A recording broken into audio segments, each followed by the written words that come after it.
Avicii feared he'd take his own life while drunk as a teenager as he grappled with his mental health.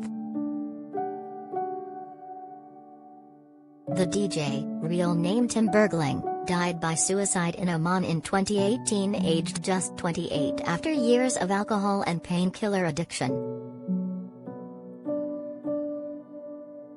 In Måns Mosesson's biography, Tim, the author revisits one of the musician's first experiences of crippling anxiety after he smoked cannabis with friends in the school holidays.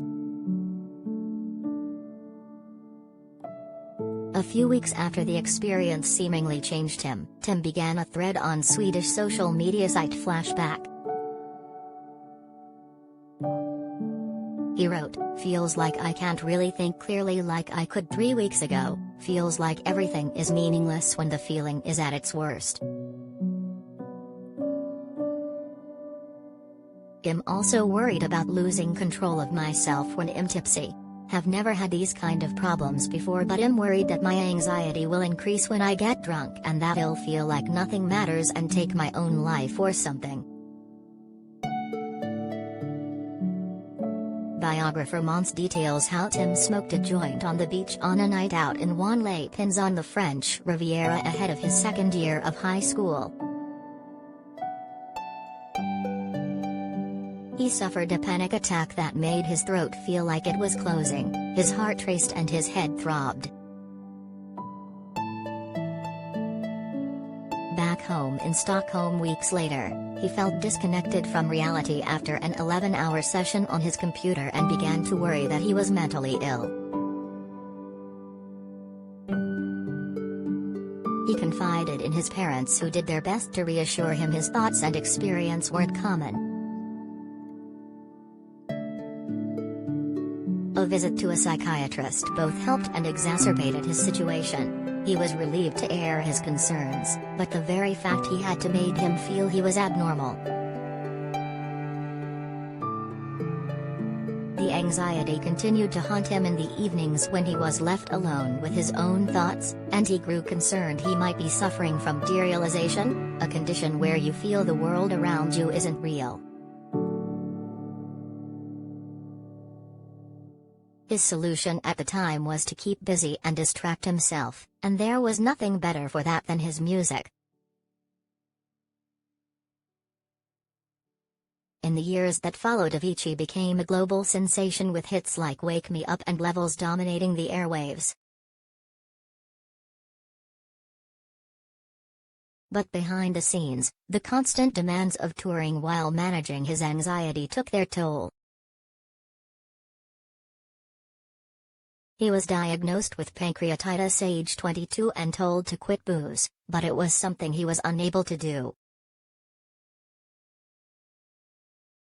Expensive rehab stints, family interventions and intense meditation were unable to solve the internal and physical pain Tim was going through, and he eventually took his own life in 2018 while on holiday in Oman.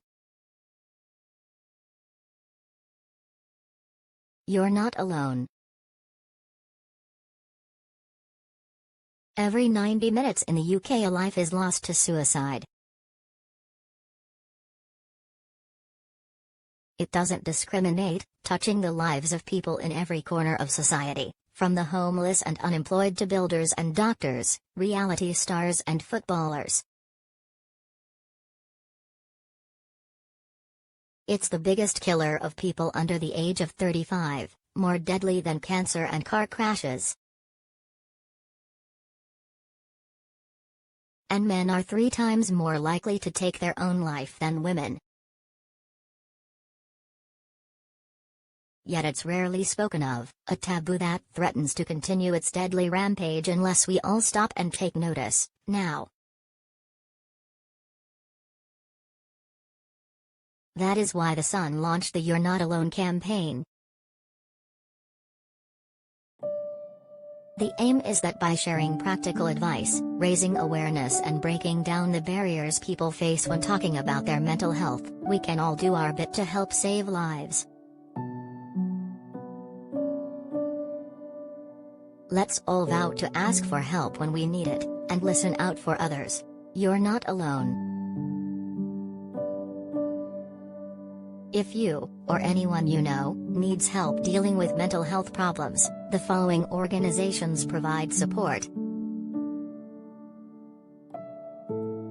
COM, www.thecomzone.net, 0800 585 858 Heads Together, www.headstogether.org.uk Mind, www.mind.org.uk, 0300 123 3393 Papyrus, www.papyrusuk.org, 080006844141 Samaritans, www.samaritans.org, 116 123 Movember, www.uk.movember.com Anxiety UK, www.anxietyuk.org.uk, 03444 775 774 Monday to Friday 9:30 a.m. to 10 p.m., Saturday/Sunday 10 a.m. to 8 p.m.